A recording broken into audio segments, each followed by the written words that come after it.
There's no question that Bob Iger enjoys being the CEO of Disney. Bob Iger has a stellar track record as CEO, at least up until recently. 18 months after his return as CEO, it's become crystal clear that Bob Iger's done nothing but market false hopes to Disney's traditional audience, who've been yearning for the return of normalcy to the House of Mouse. When Bob returned, he openly criticized and condemned Disney's prioritization of messaging over storytelling and vowed to nip this problem in the bud. However, yet another woke Disney agenda disaster is about to hit the theaters, and Iger's at the center of it all. While some people believe that Iger has transferred his allegiance, others believe that his desperate desire to restore Disney to its former glory has pushed him to queerbaiting. Yet another school of thought believes that Iger is attempting to serve two masters by sitting on the fence. Other people speculate that he's doing what he's got to do until he can amass enough support and power to oust everybody that's preventing him from running Disney the way he wants to. Now, whatever the case may be, Iger's on the verge of sacrificing a fan-favorite animated film, Inside Out 2, on the altar of wokeness. So, the American animated coming-of-age film, Inside Out, produced by Pixar Animation Studios for Walt Disney Pictures, premiered way back in 2005. The film followed the life and experiences of Riley, an 11-year-old girl who was dealing with her family's relocation. The highlight of the whole film was that the audience got to watch as 5 personified emotions: joy, sadness, anger, disgust, and fear administered Riley's thoughts and actions. Much of the film was centered around joy and sadness, learning the importance of working together. Inside Out was an instant success when it debuted in theaters after 5.5 years of production. Fans could not get enough, and many took to social media to express how the experiences of young Riley really spoke to their inner child. In the last month, fans of the franchise have once again taken to social media. However, this time, many are expressing an emotion of their own: disgust, in response to a choice Bob Iger's made. After a successful run in theaters around the world, Inside Out grossed $858.8 million, making it the 7th highest grossing film of 2015.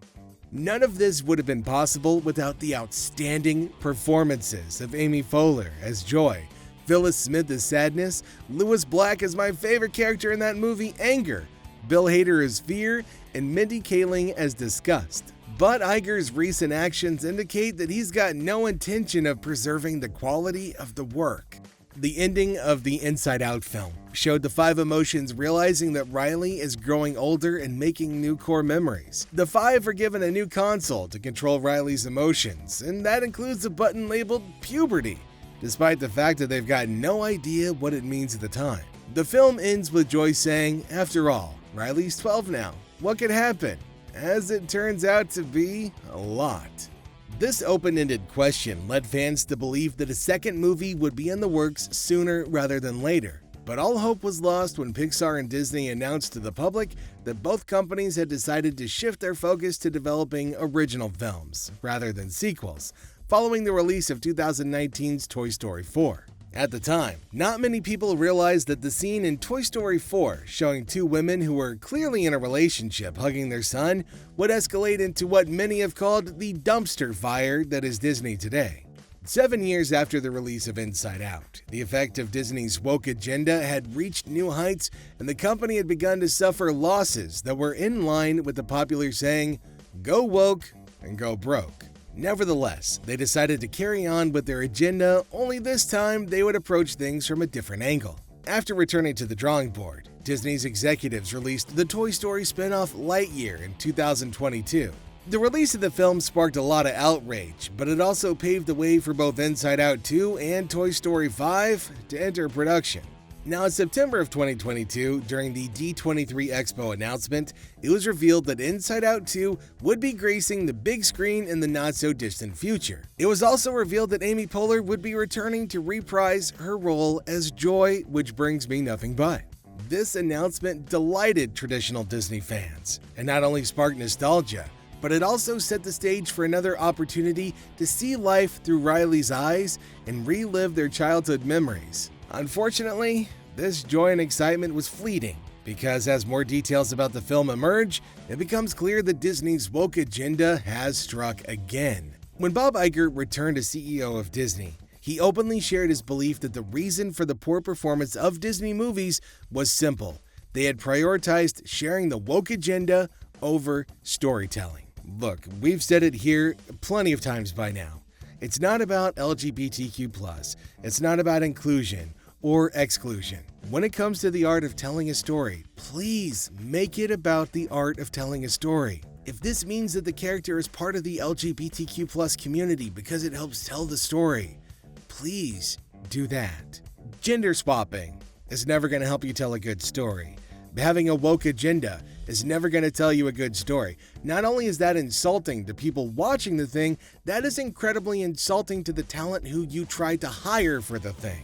Don't go and hire a bunch of black actors because you want to do a black movie. How's that going to make them feel? Think about that for a second. Let's call it what it is. It's a diversity hire. You're just telling that person, that performer, hey, all the years of your life that you've spent mastering that skill, we don't care about that. You fit the mold, you fit the statistic, that's what we need to satisfy everybody on the left. But at this point in time, it clearly doesn't matter what everybody's saying, where we want the quality of the story and the quality of the acting to be the most important things. Because as soon as Bob took the reins, he quickly devised a new strategy, using the allure of fan favorites to get people back into theaters. The release of Inside Out 2 is set to be the first big step of this strategy, but by every indication, things are going south quickly. The first sign of trouble came with the releases of the names of new cast members. It was revealed that 2 cast members of the original cast, Mindy Kaling and Bill Hader, would not be returning to reprise their roles. Instead, they would be replaced by Lisa Lapira as Disgust and Tony Hale as Fear. Inside Out 2 is set to show Riley coming into her own as a teen. Now, this is going to entail exploring new emotions and discovering more about herself. We've got anxiety, voiced by Maya Hawke. Envy, voiced by Ayo Edebiri. You've got ennui, voiced by Adele Exarchopoulos. And embarrassment, voiced by Paul Walter Heiser, are among the new emotions Riley's going to be facing.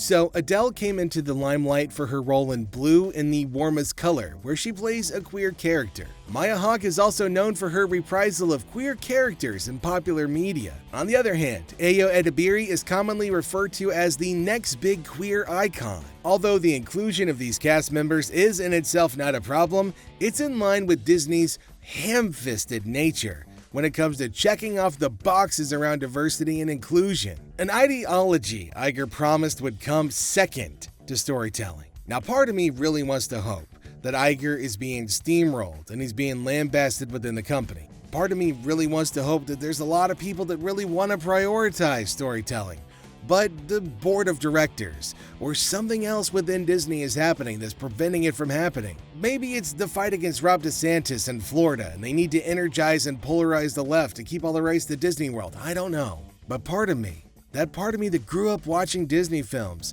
that part of me that loved Pocahontas, that loved the original Sleeping Beauty, the part of me that fell in love with Belle from Beauty and the Beast, that part of me wants to hope that there's still a decent part of Disney's soul left that genuinely cares about the art of the story. But damn it, Disney, you guys are making it hard.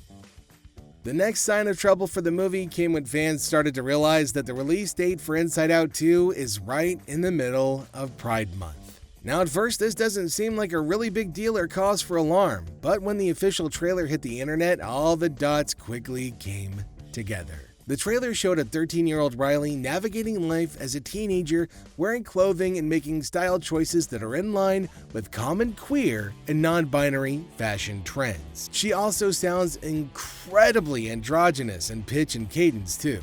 As the trailer progressed, one scene showed Riley's interaction with the new character identified as Valentina Ortiz at her new school. Valentina's appearance and energy, complete with the red streak in her hair, deeply resonates with the presentation of Sapphic women. That's S-A-P-P-H-I-C, if you want to go and Google that term for yourself to see why this is starting to become a problem. Valentina asks Riley if she'd like to sit with her in her friend group, and Riley's reaction is something that we've all seen at one point or the other. It's the reaction of a teenager who's come face to face with a crush. Valentina's attention turns Riley into a blushing mess, and when she responds, she does so by firing off a pair of finger guns in what can only be described as a questionable attempt to impress Val. Following the trailer's release, enraged fans took to different social media platforms to express their displeasure. Disney's decision to turn everyone's favorite 11-year-old into a medium to spread their woke avenue is likely to be the last nail in the company's coffin for a lot of people. One Twitter user wrote, "I can't believe we're getting Homosexuality Island and Inside Out 2. Another netizen quoted a post showing pictures from the trailer with the statement, "Her new emotion is lesbianism." While most fans were furious, others used their platform to emphasize the importance of giving Disney the benefit of the doubt. One Twitter user wrote, "I'm annoyed y'all can never see two female characters on screen for more than 3 seconds without yelling lesbian. Like I need y'all to go touch some grass." Despite the many obvious red flags indicating that Bob and Disney are once again out to destroy a good story that holds a special place in the hearts of both Disney's old and new viewers, some people are holding out hope that Iger is simply being true to his nature as a master salesman. They believe he's simply capitalizing on what's considered to be the company's Achilles heel to create buzz around the upcoming movie. If that's the case, then it would mean that Disney is queerbaiting its audience, which is in of itself a problem. The term queerbaiting refers to the incorporation of apparently gay characters or same-sex relationships into any media as a means of appealing to members of the LGBTQ+ community, while maintaining ambiguity about the character's sexuality, which again is not about storytelling. Again, we're all about inclusivity and representation, but make it serve the damn story instead of checking boxes. So what do all of you think? Do you think Iger's really queer-baiting Disney fans and trying to take advantage of the situation? Or has he really finally given himself over to the woke agenda he claims to have come to correct? Let us know what you think in the comments section down below.